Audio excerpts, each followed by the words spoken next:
Assalamualaikum warahmatullahi wabarakatuh. Perkenalkan, saya Titi Yuliana, guru SMA Negeri 2 Tambang, sekaligus guru penggerak Angkatan 3 Kabupaten Kampar, Provinsi Riau.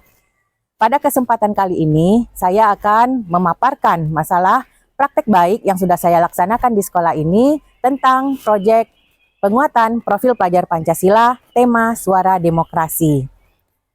Topik yang saya angkat pada kali ini yaitu Beda hati bersama mitra, wujudkan merdeka belajar. Apa maksud dari beda hati? Yuk simak. Ibu dan Bapak guru, bagaimana satuan pendidikan menyajikan konsep dan nilai-nilai Pancasila kepada peserta didik dengan cara yang menyeluruh, bermakna, dan tentunya berpihak kepada peserta didik? SMA Negeri 2 Tambang telah memutuskan untuk mengadopsi pendekatan yang menekankan nilai-nilai Pancasila sebagai dasar pembentukan karakter peserta didik melalui implementasi kurikulum Merdeka. Salah satu langkah konkret yang sudah kami laksanakan dalam rangka mencapai tujuan ini adalah dengan menjalin kemitraan. Namun, setiap usaha pasti ada tantangan yang akan dihadapi. Berikut beberapa tantangan yang guru hadapi dan bagaimana guru menghadapinya. Pertama, kompetensi guru. Kurangnya kompetensi guru dalam mengajarkan P5 akan menimbulkan kejenuhan dan ketidaknyamanan. Guru dapat meningkatkan kompetensi dengan belajar pelatihan mandiri di platform Merdeka Mengajar, menyelenggarakan pelatihan atau workshop bersama komunitas belajar atau MGMP agar dapat berbagi pengetahuan dan strategi pengajaran. 2. Motivasi peserta didik. Pembelajaran yang monoton dan cenderung pasif akan membuat peserta didik kurang termotivasi dan tidak bersemangat dalam pembelajaran P5. Ketiga, evaluasi yang kurang tepat. 4. Keterbatasan sumber daya, baik secara fisik maupun non-fisik. 5. Estafet pembelajaran yang kurang terstruktur karena kurangnya komunikasi antar fasilitator. Komunikasi, kerjasama dengan rekan guru, pengembangan strategi pembelajaran yang kreatif, dan berfokus pada penguatan karakter secara tidak langsung dapat membantu mengatasi tantangan dalam penyampaian P5 dengan efektif. Menjadi bangsa yang benar, maka berdemokrasilah kalian bangsa. Sesuai. Pergi ke warteg membeli nasi, berhenti di jalan bertemu kekasih. Jika kita melakukan demokrasi, haruslah dengan hati yang bersih. 5 3 kali. Berikut langkah-langkah pelaksanaan P5 tema Suara Demokrasi. Menetapkan waktu pelaksanaan dan merancang modul proyek.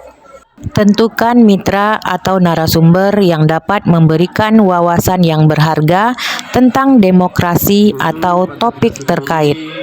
Karena kita kedatangan tamu yang sangat penting untuk kita. Berikut adalah galeri kegiatan kami ketika KPU bersosialisasi ke sekolah tentang pemilihan umum, peran KPU, atau pentingnya partisipasi bagi pemilih pemula. Hiduplah Indonesia Raya.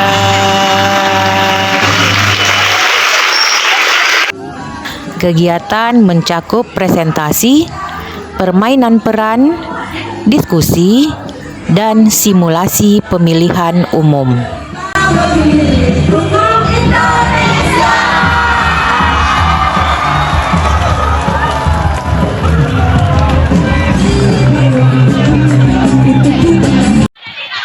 Yang kedua, kalau dia belum 17 tahun tapi dia sudah menikah, ada kan? Kok suaranya lebih kencang dari sini? Demi apa?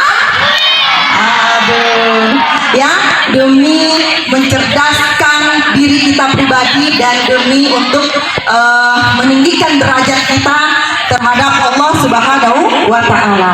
Karena setinggi-tingginya derajat itu adalah orang-orang yang bermanfaat dan berilmu yang tinggi. Maka jangan pernah lelah untuk belajar dan belajar.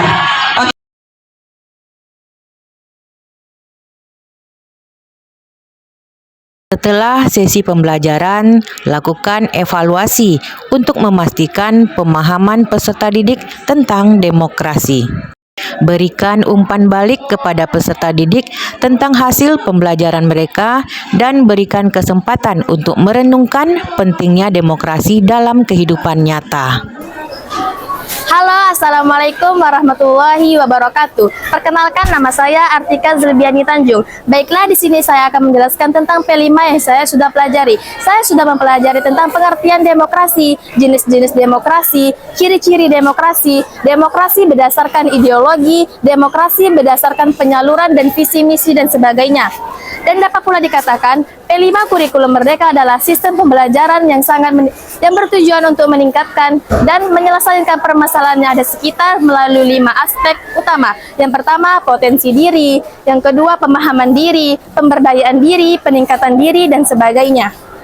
Setelah ada sosialisasi dari KPU, perasaan saya sangat senang karena untuk meningkatkan pemahaman demokrasi, khususnya untuk bertujuan tahap pemilu, jenis pemilu, dan ada juga peningkatan partisipasi pemilih pemula di dalam pemilu tahun 2024.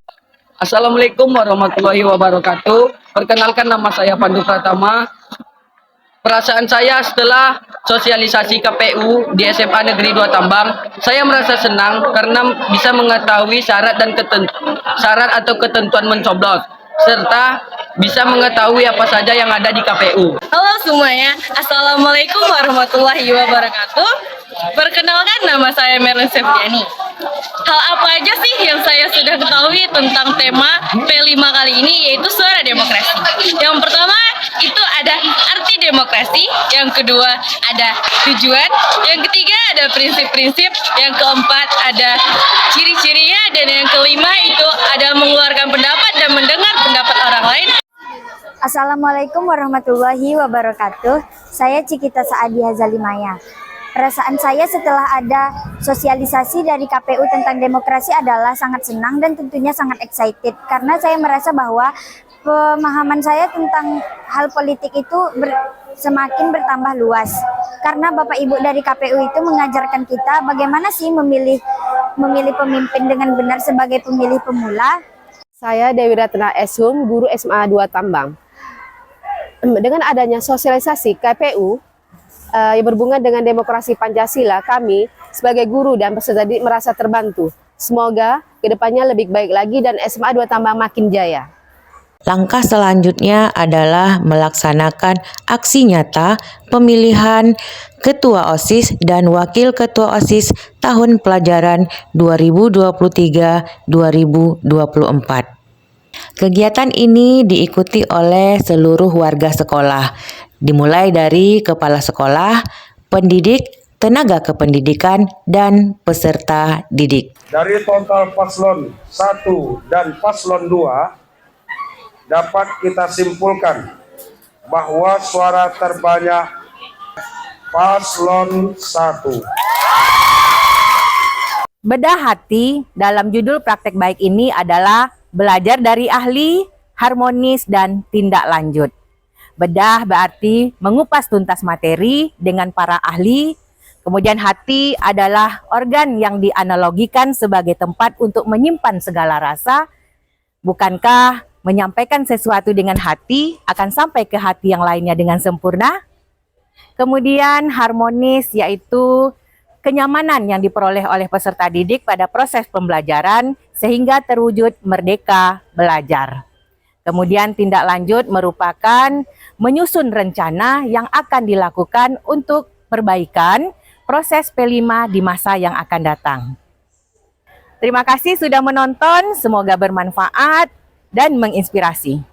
Makan ketupat pakai sate babat, gurunya hebat, siswanya dahsyat. Wassalamualaikum warahmatullahi wabarakatuh.